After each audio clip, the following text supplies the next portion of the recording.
Prem Review Shortcut Hariba Mubisina, a coy mule with the Tanning liver sea. Kariguma Mubana, a Samalambi Tiva Tarabadi. Lambia to the Kudong Tiva Mam Tang Navasi. What is in a Ulaka Drubani? Shortcut Hariba Mubisin Harpada. Hangapan Matsugi Puri Lipa Angang Masamana. Jangalambada Yamna Kizaraduna, Kana Chenu Laklami. Adu Mahana Karigi, Chelak Libano Haribasi. Pilamasi Lorapada, a coin so in a Kanlakani. Madugis Matakta, Maki Mamingasi, Kari Maminko Gabasisu, Loram Dada Kanlakani. A sig matung sinasi sip toroga, Sahi Nipumuki Matungi, Sinamu Equid Hole. Matamasida Bas Samada, Josiko, what Diramana, Angang Kiamu, Koi Pubalami. Maquinasum Basasi Todun Lako Matamasida, Basasigi, Redosita, Sum Haraglami, Nasi Haribanubit a sea, Chandragan Hariba, Planet at the Topa Numitni, Masina Maramobana, Naquina, Yumdig Mapan Tokuna, Yango Haiduna, Redotic Haraglami, Amuxosum Haraglami, Naquina a sea, Yango Batarbadi. Jai kun matung da yenga drubani harami marak thatna marup singda sana khona bagi maramda karingmam da haramge Bharat ke thazaraba IPL platform ama pudun lagli masi Sunny Leon amadi Quinton di nokna putopani IPL gi matam masida bet jeli da jeli masana sibu sanabiduna mai pakpiu iPhone iPad amadi hafta khudingi bet jeli na puragli IPL hangama amadi price kya amasu Mai Pakpiu, Zama Bike, Realme Mobile, Apple Watch, TV Amadi, Atopa Kiamasu. Jackson Bada repeat bonus Soina, Lupa, Sanipan Gamafunipan Fangani. Paisa Hapsin Basu, PhonePe, Google Pay, Natraga, Bank Transfer da. Bed Ziligioina, Facebook da, refer Pibuda, Lupa Chamo Zakai Fangani. Amuk Sumarupta refer Taubuda, Lupa Lissing Amasu Fangani. Haujimak Ming Chanchan View, link comment the Hablange. Aduga Lupa, Sanipan Gamafunipan Amasu, bonus from view, Bed Ziligu, Loktavada. Wari Maka Tarakpada Amuk. Radio the Lagliba Power Sigmatung the Mugari Tow driver Sina, Makoising a sit asum Haraglami, Nakoing a sit, Chandragan Yang Rodra Haraglami, Adubu, Gariman Gutong Liba Anoiba, Kalharibun Pamasas and Asum Haraglami, Aigijum the Anom Malay, Anop Adu Sinaduna, Yangadrubin Harami, Masig Matung the bus tow river driver Sina, Bus Asum Town Lakomata Mastadi, Yangalamada Togulami, Madugis Malta, Makoina Toriba Lambi Sigmamanga, JCB Madi Ateka Woman Tatun Lerami. Masigo Mamasu Banamo Kal Haribun Pamasa Sina.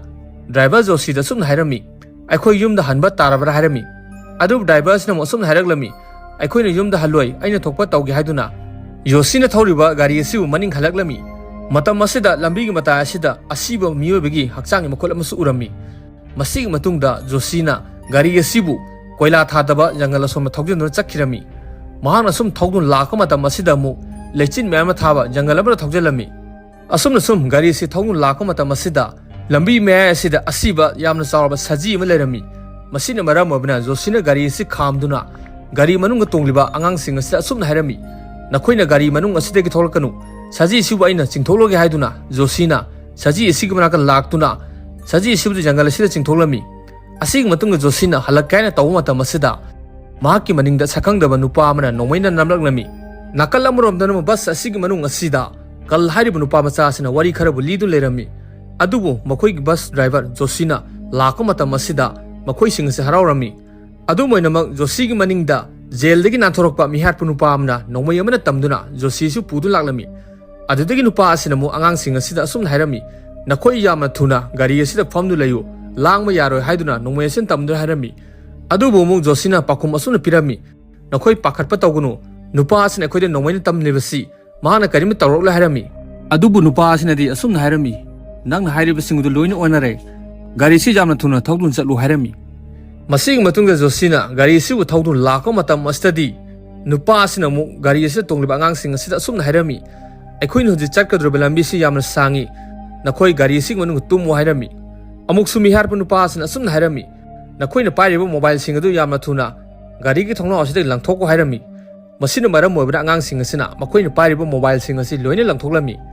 Adu Mata Mustadi, Gari a Sigmaninga Tong Liba, Rezik Haribun Pamasasana, mobile Silang Tolamde, Madudegin no my Pariba, Miharpunupas in Yama Sardana, Rezikamaka Sanction Nasun Harami, Nangna, mobile Sijamatuna Langtotavatarbadi, Nangwa in Hatokan Harami.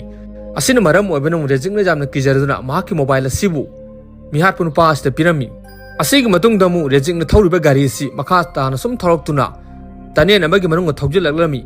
Adu Mahanga Toriba Garisti, Mahom City Yakiramde. Adudigi Miharpunupasina, Zosi the Sun Harami, Nanga Karigi Garis start Mutalibuno.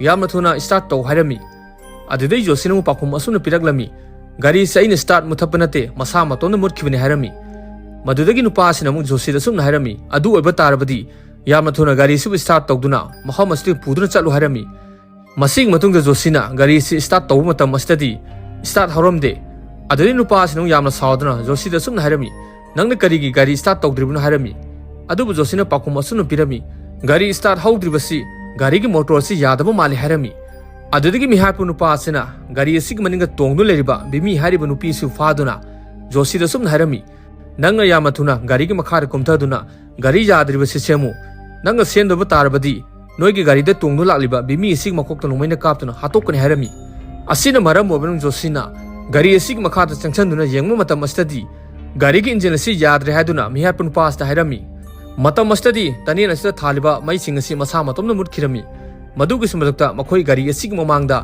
yamna sathiraba monster ma makhoi urami masina maram obana mihapun pasina josida sumna harami josinanga yamna thuna mangda leriba posa asig karino yengluso aduga bimi budi aina fadun thamrange haiduna josibudi makhoi gari gi mamangda leriba posa asig manaka thakirami adubu satra singa sinadi yamna kijaraduna gari asig manungda laudu lerami madudigi mihapun pasina yamna sauduna lakliba mi singa sida sumna harami nakoina laugunu tumina leyu hairami adugu nakal amurom danong josina mahakna pariba torchlight asina mahak mamangda leribasi karino haina kaptun yengba matam astadi yamna sathiraba monster am oirami madugu smadakta hariba monster asina josibudi mahamasta hatokirami asina maram oibana mo gari asig manunga tongdu leriba miyo singsi yamna kijarami amuk sumi hatpa nupa asina makhoi gari asibu mahamastagi puduna chatna bagidamak start tawge haina tawba matam astadi so leramde masina maram oibuna kal hairiba nupa masa asum hairami nanga yamna thuna josigi manakta chatuna gari gi sosu pudula hairami adubu kalnadi yamna kijarami masina maram oibuna gari asig manunga tongdu leriba gaitri haiba nupi asina josigi manakta so loba sakhirami adudagi graitina josidagi so si lakthok matam astadi mahamasi leriba monster asina khonglami masina maram oibuna gaitrina josina paikba tosla asina kaptuna yengba matam astadi mahaki mamangda monster si chensenkirami asina maram oibana gari si jamna kijaraduna bus asigi manunga laklami madugi sumadakta gari esta tongliba nupa masa sing asina gaitri da sumna harami josina siribasi kanan halibano harami adubu gaitri ne sumna harami sakhangdaba samana chikpa mali harami masing matungna miharpa nupa asina mu gari esta tongliba reject sumna harami nangna yama thuna gari sibu start tawduna thau harami masing matung rejectna gari sibu start tawduna thau ge haina tawbu matam astadi gari sti sat hau yaramde masina maram oibana mu mihat pasina yamna sauduna reject asumna harami nangna yamna thuna gari su start taw harami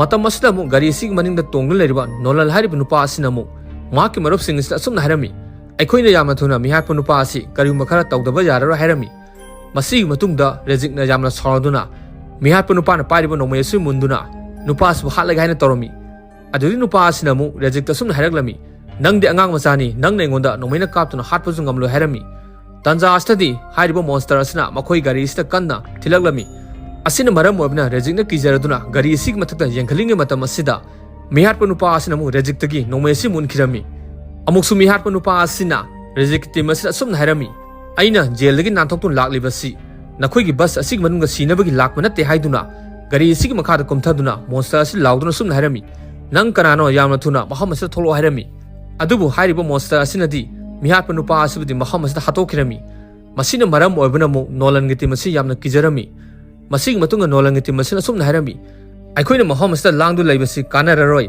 mahamasta gi nanthoktu chalasi harami adu matam astadi hariba monster asina makhoi gi bus asig manunga changlalami masina maram oibana nolan na mahana pariba torsla asina monster asita kapa matam astadi hariba monster asita light ubada yamna kijarami masina maram oibana monster asita changbangalamde asig matungda kalnamu mahaki marup singa sita asumna harami gari gi maningi thonga se hangtoktuna mahamastegi nanthokna chelasi haiduna makhoi myam singa si jangan tamna chendu laklami makhoi sum lakama tamasita mahamasida yamna mallaba surungama lerami masig matungda nolanna makhoi myam singa sibu surunga sing manunga pudu laklami amuksu rejigna yamna sauduna asumna harami ai mahamastegi yamna thuna charingle harami adubu nolan ladi mu pakhumasuna pirami nang yamna langanu aikhoina mahamasida changduna hingnabagi tawsi harami adudagi makhoina sum lakho matam asida kama lerami asig matungda mu nolan sum harami kal nanga thong adu bongda thingjalu Aduga Rejik Nangna Muhammad Silva Kendan Sing as Mai Tagal Oharami.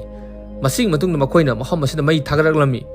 Mata Mustadi, Nolan Lamadi Graitina, Palang Asita Tetun Leva Mayab Amurami.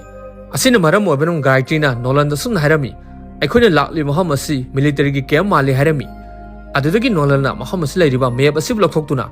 Makoi sing Sida Yang and Sun Harami. I couldn't came a Sigmund Ladyba, generator compartment Asita Chatuna. Generator Sib on Tokuna, Muhammad Samuliba May sit Hansi Harami. Asina Maramo Benum Nolana, Rejik the Sun Harami. Rejik Nangna, generator compartment Satuna, May Amoga Talo Harami. Adubu Kalamadi Wimina, Pakumasun Piraglami. I could di Muhammad Chatpangam Lu Harami. Masina Maramo Benum Gaitrina, Makoi sing a Sun Harami. Adu Avatar Badi, Ayamadi Nolan like when it's a looking Harami. Asing Madunda, Nolamadi Graitina, Muhammad Silva, Maira Ani Faiduna, Generator Kapaman Lakpo Horami, Makunasum Lakomata Masidamu Nolanna, Graiti the Sum Harami. I couldn't tell you about Surunga Sigi, Jetang Wanakana Teklamatunga Duda, Generator Labor Kapaman do Yogodur in Harami. Nakala Morom Dermo Kalna Lehoriba Asida, Kalna Sayani Faiduna, Muhammad drum timber Saduna Mahana, Say Shaktuna Langu Lerami. Adubu reject the Yaman Sauduna, Kal the Sum Laudon Harglami. Kal Langna Karigam Lang Libano, to me like you Harami. Adubu Kalnadi, reject the Harib Setat with the Adum Lang Lerami. Adudigi Makoina, Kanaragaina, Tawumata Masidamu, Wimina, Makoiding Maka Chansilak to Sun Harami. Nakoini Karigam Kanaribno. I barum dum the Satuna, Mapantologe, Nakoi Anig Maraktagi, Aikanano Chaminasi Harami. Asina Maram of Rezigna, Wimi Galonana, Wimi assume Pantoka Pudulalami. Makunisum Lakomata Masidamu, Wimina, Rejik the Sum Harami. Rejik Nang Asari Chatokun Layu, I Mahoma Sida Mapanam to talk Harami. Asina Maram of Rejigna, Chatokun Lading Mata Mastadi. Rejik Namu, Wimi the Sum Harami. Wimi Nanga Toribu Yamatono Loisalo, Equinina Kalgimanata Mutsakadrubin Harami. Adubu, Wimi Pakum Amata Pirakta Vacina Maram Webna. Rejigna like talk to Mung Yamata Masida. Wimi a slayam day. Masina Maram Webna, Rejik a Siam Kana Laorduna, Kalgimanaka. Adugis Mata Kalda Sum Harami. Wimi do Muhammad Silva, Monster Duna Fakre, a queen of the Yamatuna Tirisuyaduna, Makoini Namu Wimi Sibu Tivilami. Nakala Morom the Rom Nola Lamadi Graitina, some Lakumata Masida, Muhammad Sida Maigi Suisa Malerami, Adudigi Makoina Sum Hanerami, I queen in a Mayasiv on Toga Habatarabadi, Muhammad Sida Man Fuse, Adubu Tigadab and Harami. Aduga Reziki Manak Asidanamu, Wimi Haribun PSC, Muhammad Silva, Monster Asina, East Sutun Lerami. Asina Maram Webna, Rejik Amadi Kalna, Makoin Party Maira Sipu Sanduna, Monster Sibu Tantokana, Wimi Sibu Kalami. Amuksu Rejikna, Kalda Sum Harami, Nanga Yamatuna, Wimi Sipu Sakro Harami. Adubu Mata Mastadi, Muhammad Silva, Monster Asina, Rejikna Party Mayasu Lamide into the Namo, Rejik Asibu the Parami. Aduga, Nolan Lariba Castanamo, Nolan Amadi Graitina Tivala Liba, Fuse boxes from Lami. Masina Maram Webna Makoina, Fuse boxes Sibu on Toganatorami. Madugis Mata Muhammad said photo cams to tell me. Amuxumakoina Muhammad said diary of Fanglami. High river diary see Karimtanate, Pilomasik Haropada, Angangaduna Tamnamba, diary or me. Amuxumakoin assumed Hinerami. Muhammad said my mamma talibasi, high river monsters do Hanavi Talamani. Dashing with the Nanga Kangli Venatra, high river monster do Mayuki Venatra Hirami. Aduga Topa Nakala Sidramu Kalna, Rezik Asibuka never get a Makana Laujerami. High river Matamastadi, Nolanamadi Graitina. Makoina, Maigi Suizib on Torpana Maram Webna, Muhammad May Laklami. Muhammad May Lakwa Sinamu, Patrava Monster Asina, Rezik Asibu Itsuke Toramba City, Monster Esti Muhammad Stik Sian Kirami.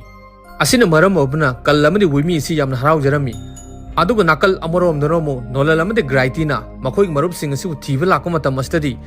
Makoi Surunga Sigmarunda, Kanaguma Mana, Maida Karabu Python Lapagi Mami Urami. Masina Maram Webna, Nolamadi Graiti Siam Kijarami.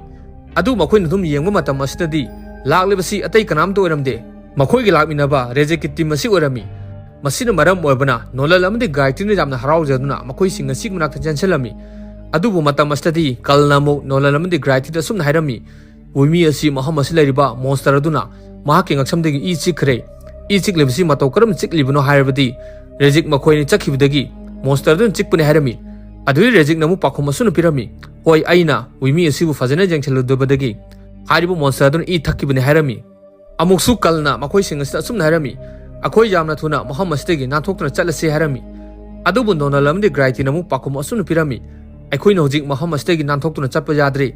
I queen and Akoida Karimutu Yangan Haiduna. Makoina Funkiba, Diary Sigmarak Chalami.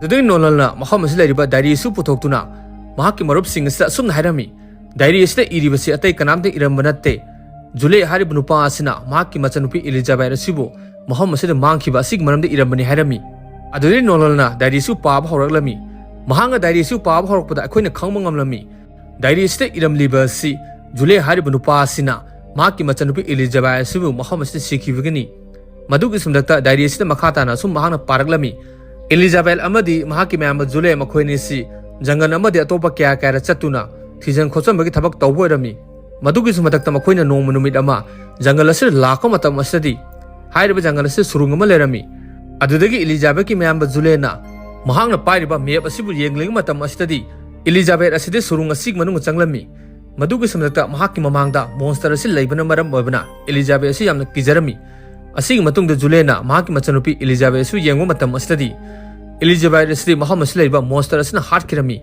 masina maram oibana Julie asi masa hingnabagidamak jangal asidi kana chenu lakpo oirami hairiba sil asibuni film asig harokpada urkhiba matang adu asig matungda wari makha tarakpa asida chahi kyagi matungi sinam uholei matam asida Julie hairiba nupa macha ase haloi silami adu gong sumhana sumna khalami aina eigi chanupi Elizabeth dubun jangal adu siuribadu monster du aina soida harkini haiduna Julie hairiba nupa asina jangal asida laklami madugi sumdakta mahakna surung asig manung changduna hairiba monster asibu hatnabagidamak mahakna maham asida light kya amsu samlami amuksu mahakna maham asida mi langma sanduna radio ma tharami adubu maham asidadi yamna fattaba monster asin laktuna Julie hairiba ahal asi hatokhirami asigumba mayam asi obana ahal asina hairiba monster asibu hatpa ngamkhidabani haiduna nolalna makhoi sing asida hairaklami amuksu nolalna makhoi sing asida sum hairami aikhoina ahal asina tawba ngamdaba thabak sing asi aikhoina amga tawduna maham asi leiriba monster asibu hatokse haiduna makhoi sing asina maham asida monster asibu hatnabagidamak makhoi sing asina muk ahal asin torma thabak sing asi sengotba horami makhoina maham asida thabak sing asi loina tawba loiraga nolalna muk makhoi marup sing asida sum hairami hairiba monster adu mai yamna kibani madugi sumlakta mahakti I thakpa pamanina aikhoina wimi gi I tairiba furit asibu maham asida thamduna mai muthalaga monster adu maham asida kausi aduga monster adu aikhoina hatokse hairami asig matungda makhoina maham asida mai muthattuna Rezik pudi makhoina chaliba table asida phajanba sadon thamlami asig matungda makhoina monster adu lakpa ngairami matam asida mu makhoi maruk kalna yamna kijaraduna maki makhul asi kanna masamaki makhong asida jaidun lerami asina maram oibnong nolalna kalda sum hairami kal nanga tawrubudu karino nangi nakul adu tumina mukda layu hairami asina maram oibna kalsu maki makhul asi tumina laikhirami masig matungda Muhammad asida monster asi lakpa horami matam asida mu wimi si yamna kijaraduna gaiti da sum hairami ai bumda kanbiu hairami adubu gaiti na ju pakuma sunu pirami nang karinda pakhatpa tawgunu akhoni yamna thuna monster adu harkadurubin hairami adudagi monster asina mu Muhammad asida phajanba salam thamliba rezik asibu chikle gaina tawbu matam astadi nakal amoromda nolanna maigi suyajibu on toroktuna Muhammad asida yamna kanna mai asi ngalaklami adugi sumdaga nolanna kalda lauduna sum hairami hairiba monster adu yamna thuna phajalu aduga nakhoina Muhammad asida thuna chenkhro hairami asina maram obana wimi amadi gaitri makhoini si Muhammad asida kanna chenthong laklami adugi sumdakta gaitri na wimi da sum hairami nang yamna thuna kanna chelo hairami adudi makhoini na kanna chenthoroktuna surung asida thoroklami adu hairiba monster asinadi maigi mangan amadi nungsagi mangan asi kibana maram oibana Muhammad asida thopanglamde madugi sumdakta wimi na yamna sorduna monster asida sum hairami aikhoina namu kibide hairami matam asida mu nolal rezik amadi kal makhoi ahumna maira ahum paiduna surung asig manung de chenthok laklami